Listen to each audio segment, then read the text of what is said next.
Hola, ¿qué tal? Bienvenida, bienvenido a este espacio en el que hablamos de la protección de los derechos de todas y todos. ¿Te imaginas tener casi 100 años, ser cuidador de una persona con discapacidad y no tener un ingreso para sobrevivir? Hoy te presentamos esta historia y cómo una asesora jurídica federal logró el mínimo vital para dos mujeres que se encuentran en esta situación. Mi nombre es Emanuel Saldaña. Quédate, aquí te defendemos.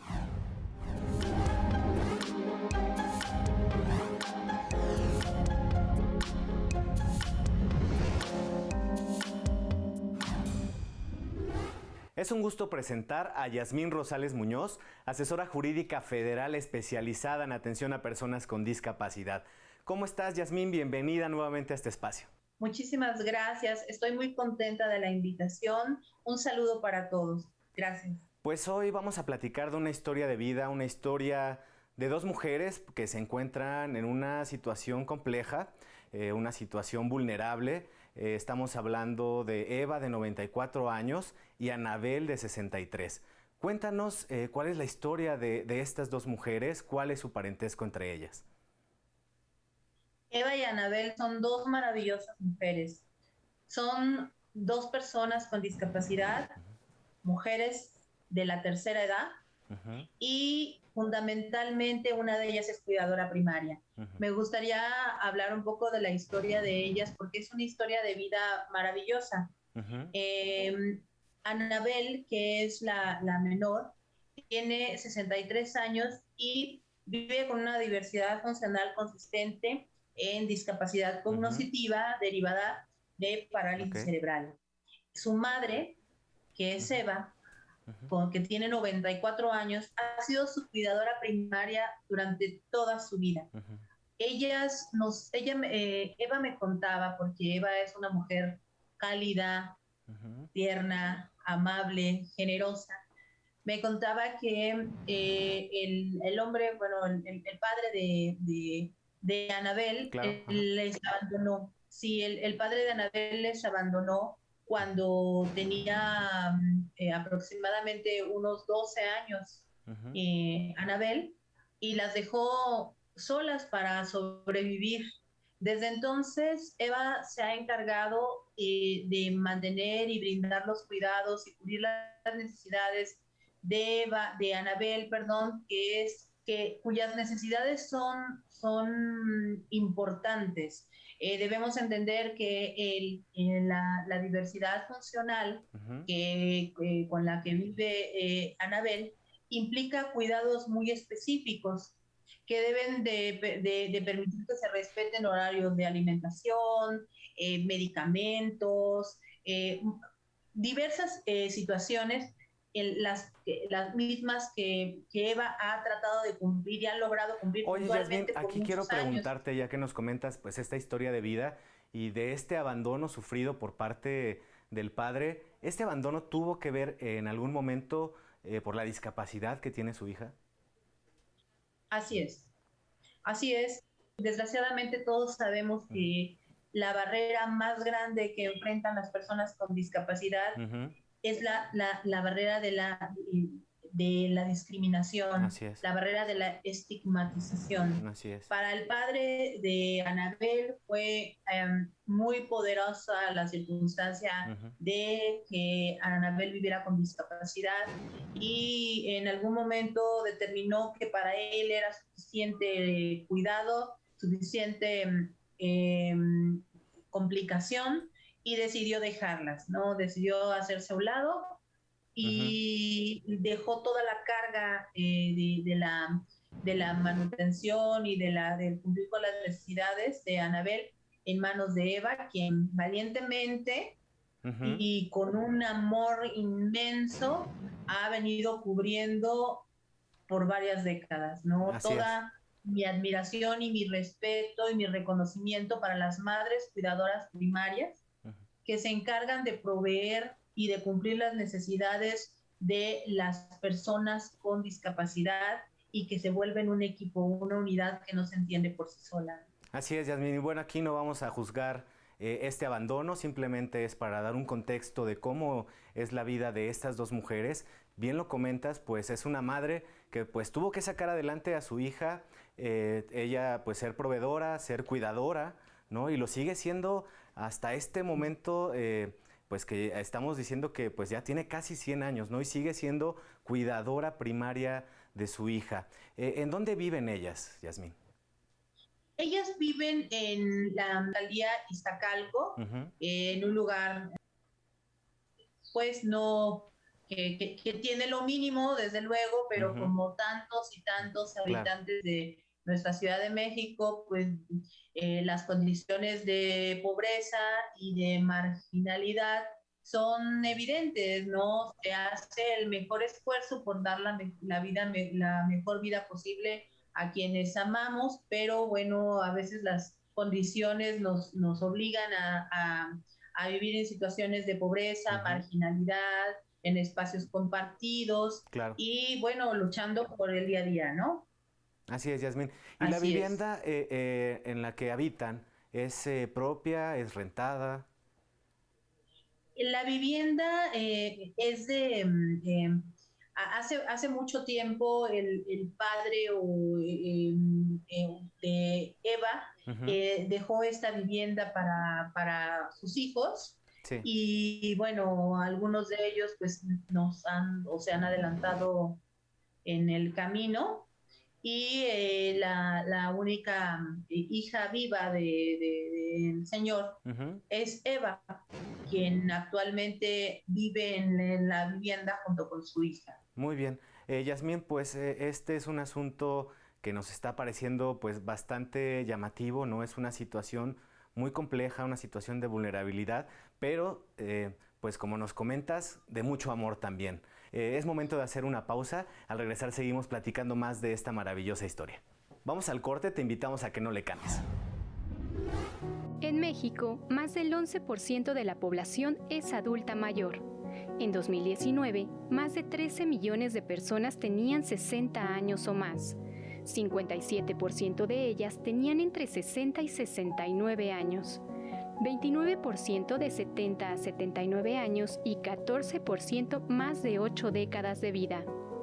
La diabetes y la obesidad son las enfermedades más comunes en los adultos de 60 a 79 años. A partir de los 80 años, las enfermedades cardiovasculares y respiratorias son frecuentes en el 7% de los casos.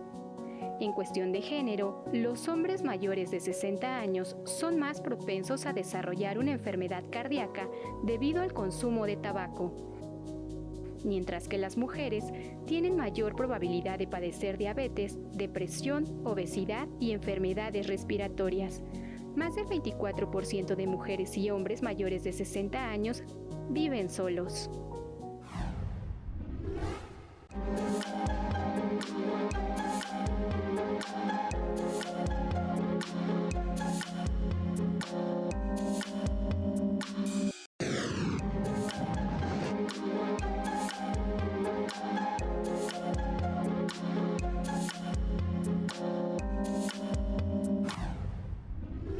Hola, ya estamos de regreso. Gracias por continuar con nosotros. Estamos hablando de esta historia de Eva y Anabel.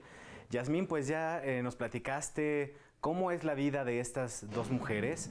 Y bueno, pues ahora vamos a una parte fundamental en este programa, la parte económica. Pues seguramente todos en casa se han de estar preguntando cómo es que sobreviven estas dos mujeres de la tercera edad, una con discapacidad y su madre cuidadora principal de casi 100 años. Cuéntanos cómo es que pues tienen ingresos para comer, para vivir. Hola, ¿qué tal? Sí.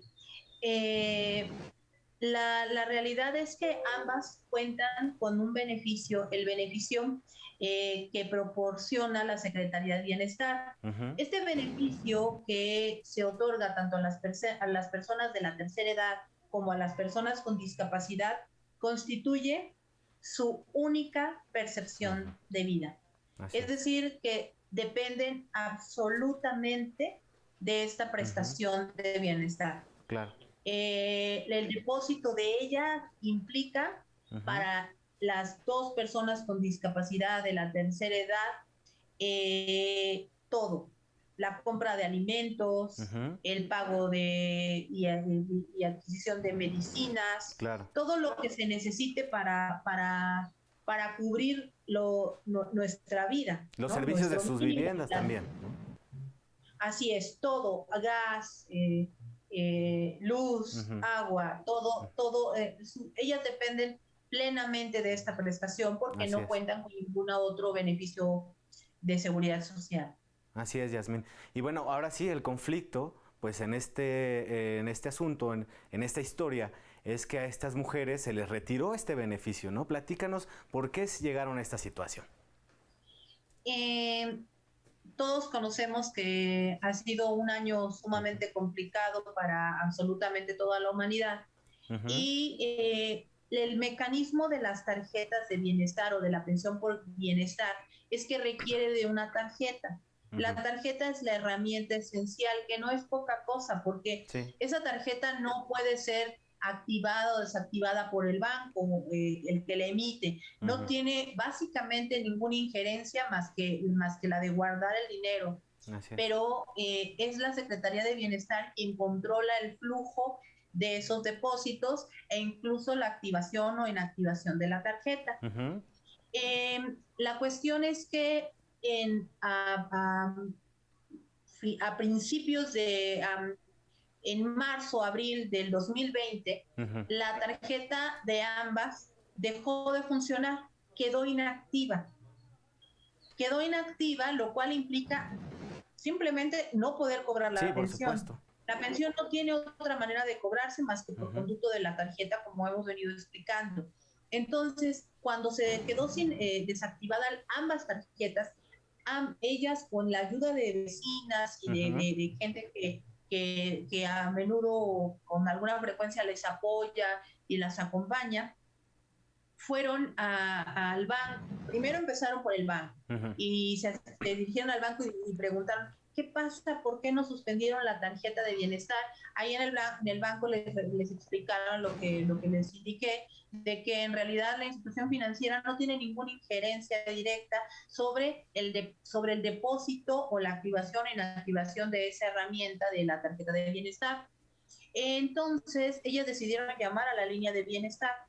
En la línea de bienestar se les indicó que no había personal suficiente y que tendrían que esperar el proceso completo de la pandemia para tener acceso a esta pensión de bienestar, a la activación. Así es, Porque Yasmín. para que Ajá, y en este momento, perdón que te interrumpa, Yasmín, pues no me puedo imaginar lo que han de haber sentido estas dos mujeres, pues era su ingreso único, como bien nos mencionas, ¿no?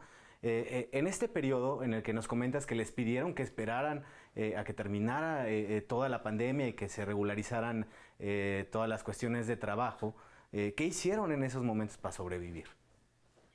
la verdad es que contaron con el apoyo de vecinos, gente que Ujú, les daba de lo que había, lo que quedaba de los, pues si se preparaba un guisado, pues ujú. se compartía. Todos sabemos que los mexicanos tenemos una solidaridad inmensa, Claro. irreconocible, ¿no? Somos un pueblo que es muy hermano de quien lo necesita, ¿no? Entonces, los vecinos, los conocidos, cooperaban un poco cada uno, pero seamos honestos, Ujú. la gente vive al día. Así es.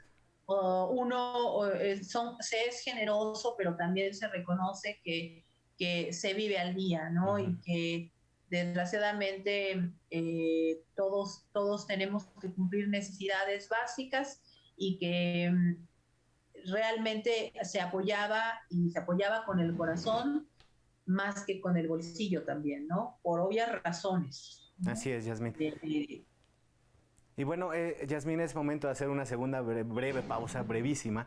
Y al regresar, pues ya nos comentas cuál fue tu labor como asesora jurídica para poder ayudar a Eva y a Anabel pues a tener nuevamente sus ingresos únicos para sobrevivir. con gusto. Y a ti que estás en casa, te preguntamos cómo crees que deban ser tratados los adultos mayores o personas con discapacidad cuando se acercan ante las autoridades a hacer un trámite. Esto les preguntamos a estudiantes de todo el país. Esto es lo que nos respondieron.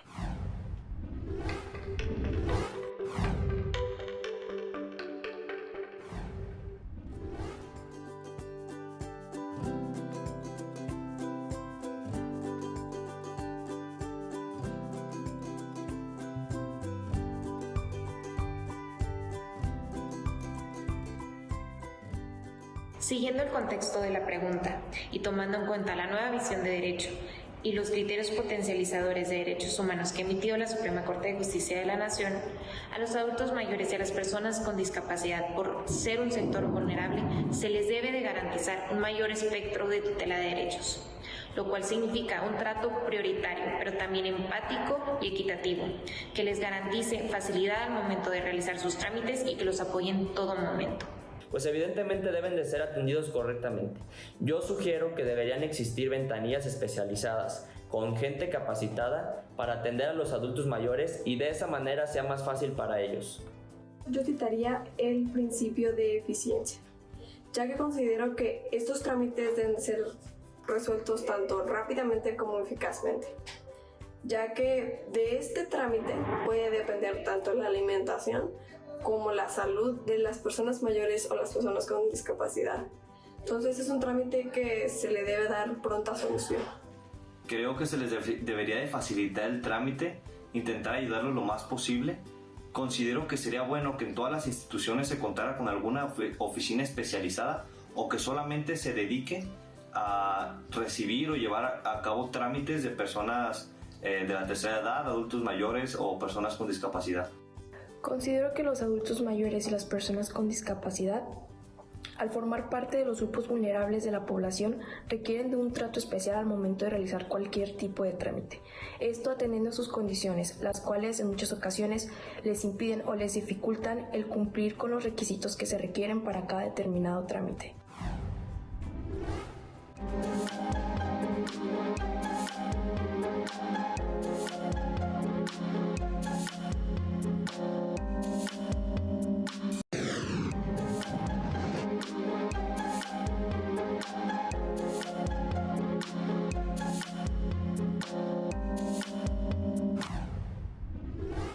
Hola, ya estamos de regreso, gracias por continuar con nosotros. Estamos compartiendo con ustedes esta historia de sobrevivencia, de amor y bueno, es momento, Yasmín, de que nos platiques cuál fue tu labor como asesora jurídica federal para poder ayudar a estas dos mujeres pues a conseguir el mínimo vital de supervivencia. Muy bien. Cuando Eva se acerca con nosotros, yo decido como estrategia promover un amparo indirecto, pero fundamentalmente convertir este amparo indirecto en una solicitud de calidad urgente.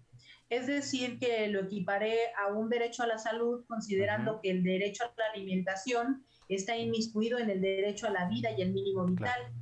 Por lo tanto, promoví un amparo indirecto, pero fundamentalmente solicité la suspensión de plano, que es una medida cautelar que implica que de manera ágil por parte del juzgador se solicite que las autoridades subsanen esa omisión de modo urgentísimo, privilegiando lo que conocemos en medidas cautelares como el peligro en la demora. Es decir, que cada minuto que corría sin tener acceso al mínimo vital ponía en riesgo la vida, la integridad y la dignidad de Eva y Anabel. Así es, Anabel. Y Yasmín, en este momento me gustaría hacer un paréntesis brevemente para que nos digas cuál fue el argumento por el que les cancelaron este beneficio social. En realidad, la autoridad nunca dio un argumento central como tal. A veces lo que ocurre es que cuando pasa un cierto tiempo sin que las personas hagan uso de su beneficio, automáticamente la dirección de padrones cancela algunos beneficios. Sin embargo, fue en realidad un error humano. Este fue un error humano que ocurrió con mucha frecuencia en una base de datos sumamente abundante. Se hacen algunas cancelaciones sin que exista una razón. También quiero aclarar que hay casos en donde las personas desgraciadamente extravían las tarjetas o circunstancias que nos pueden pasar a todos, ¿no? O sea, nadie está exento. Así es. Y Yasmín, cuando llega este asunto ya a la autoridad judicial, ¿qué argumenta para poder ayudar y sobre todo pues que fuera rápido, ¿no? Poder ayudar a estas dos mujeres? Estos juicios se radicaron en órganos diferentes y cada uno de manera propia, llevó a cabo la medida que considera apropiada. Nosotros pedimos la suspensión de plano, como lo indico, y además solicité que yo fungiera como representante especial de ambas por el alto grado de vulnerabilidad que viven y así poder ejercitar todos los medios de defensa. Ambos nos concedieron el reconocimiento de la representación especial y uno de ellos nos otorgó la suspensión de plano y otra la provisional, pero afortunadamente ambos tuvieron el efecto de exigir a las autoridades la reparación. Quiero comentar también que las autoridades no cumplieron inmediatamente, aunque fue un proceso sumamente rápido, porque se llevó menos de 3 meses, lo cual es sumamente veloz en tiempos jurídicos. Así es. Sin embargo, también como el asunto era sumamente urgente, promovió un incidente de violación a la suspensión, en el sentido de que nosotros teníamos ambas suspensiones provisional y ambas suspensión de plano y no se nos cumplía. Ambos incidentes nos resultaron favorables y en ese punto ambos juzgadores les dieron 24 horas a las autoridades para llevar a cabo el cumplimiento. Me hace muy feliz comunicarles a ustedes y señalarles a ustedes que el efecto fue que las autoridades se presentaron personalmente a la casa de Eva y Anabel para llevarles las nuevas tarjetas, que era la herramienta vital para cobrar la pensión de bienestar, e incluso una trabajadora social de la Secretaría de Bienestar les acompañó al cajero más cercano para activarlas y verificar su funcionamiento. Y también quiero decirles que el efecto fue que estaban depositadas todas las pensiones adeudadas. Pues celebramos esta decisión judicial y este efecto que tuvo en la vida de estas dos mujeres. Y Yasmín, pues también agradecerte muchísimo pues que hayas compartido con todo nuestro auditorio esta historia de vida, esta historia de sobrevivencia, pero sobre todo de amor. Yasmín, muchísimas gracias por compartirla con todo nuestro auditorio. Y bueno, en este momento, pues también tú que tienes relación con muchas personas en tu trabajo, seguramente alguna vez has recibido alguna recomendación cultural para, en tus tiempos libres disfrutar pues de algo más allá de solo estar trabajando. Cuéntanos, Yasmín, alguna recomendación cultural. Bueno, yo soy amante absoluta y total del cine, ¿no? El cine es como parte fundamental de mi vida y suelo ver cine de arte, es una de mis pasiones y uno de mis lugares favoritos y que amo con locura es la Cineteca. Que además la Cineteca, quiero comentarles que en este momento tiene también una opción de streaming que nos permite verlo por internet. Entonces, vivimos tiempos de pandemia, pero además de que es un lugar maravilloso, que yo amo, que tiene zonas para comer, que tiene unas salas espectaculares, que siempre proyecta películas para todos los gustos, cine de arte, cine comercial. Y bueno, mis usuarios también la Cineteca es uno de los lugares más maravillosos de la Ciudad de México, sin duda, ¿no? Muy bien, Yasmín, pues ahí está la recomendación. Muchas gracias nuevamente, te mandamos un abrazo. Un abrazo para todos. Y para ti que estás en casa, te dejamos con una probadita de la riqueza cultural de nuestro país. Gracias al equipo de producción. Hasta la próxima. Les saludo desde el Convento San Jacinto para invitarles a ampliar sus territorios de placer. Esta vez a través de la obra de José María Velasco, considerado el máximo exponente del paisajismo decimonónico. Vamos a conocerlo. Estamos a finales del siglo XIX. Y Velasco no solo comprende, sino que traduce de forma majestuosa el discurso que quería comunicar el presidente Porfirio Díaz, la naturaleza sometida al orden. Sus pinturas nos muestran la inmensidad del territorio, caminos bien trazados, fábricas, ferrocarriles, campos de haciendas sembrados que están generando productos, empleos y riqueza que da bienestar a la gente. Todo esto como símbolos de la construcción de una nación moderna. Un artista extraordinario que captura sutilmente la transformación de un país que está en un proceso de modernización. Estos paisajes equilibrados y armoniosos, donde desaparece por completo cualquier preocupación o conflicto, se convirtieron en la carta de presentación de México a nivel internacional, tanto en la Exposición de París de 1889 como en la de Chicago de 1893. José María Velasco nació en una familia de artesanos que venían de Toluca a la Ciudad de México a vender rebozos. Si observamos, sus cuadros pueden ser leídos como rebozos. Hay una tira de cielo que cuenta su propia historia. Luego pone sierras con nieve o volcanes de fuego. Después el tema principal, que podría ser una hacienda.